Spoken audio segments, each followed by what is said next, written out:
Today we have our OPP Earth team, as you can see on the shoreline back here.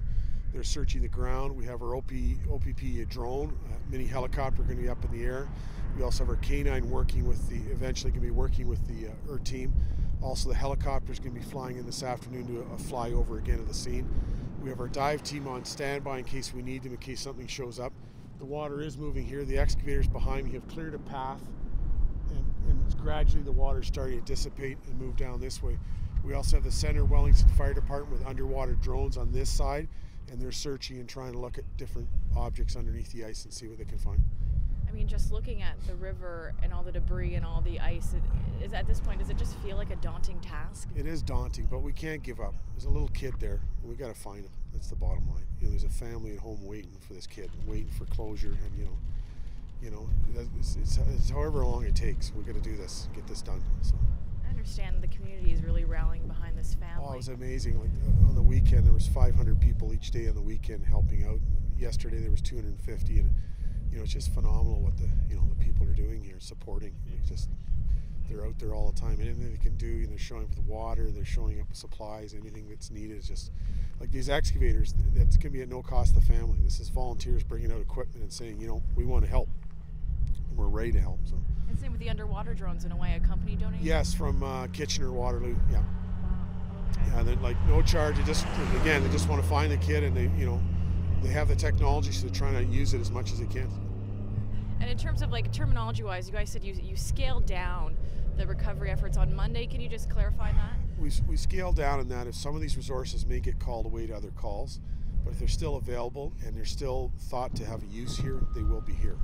And that's the thing. So we're trying. We have to balance it. Some of these assets, like the helicopter and that, are used across the province. So if there could be another incident that requires them right away, they'd have to peel off and go to that call. But it doesn't mean they're not going to come back again to help. So. What's the biggest challenge at this point? Well, the ice, the changing water levels. Every day it's dropping.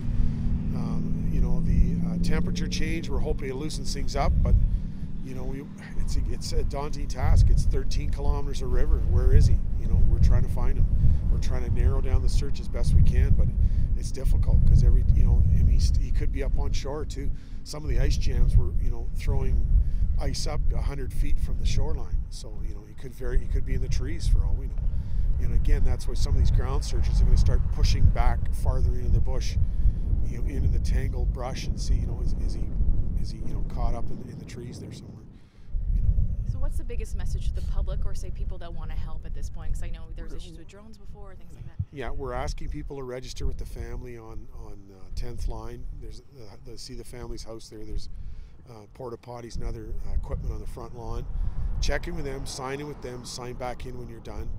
And please, when you're on the shoreline, stay on the shoreline, stay off the ice, stay off the water.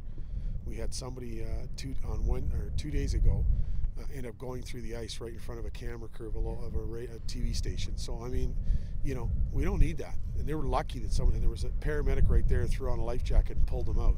So they're very, very lucky, that they're still around here. All because I'm going to go out here and I'm going to search, when maybe they don't have the expertise. Yes, it's great to have you out in the bush, lots of pairs of eyes, but do it carefully. Be careful. Dress for the weather. It's extremely cold out here.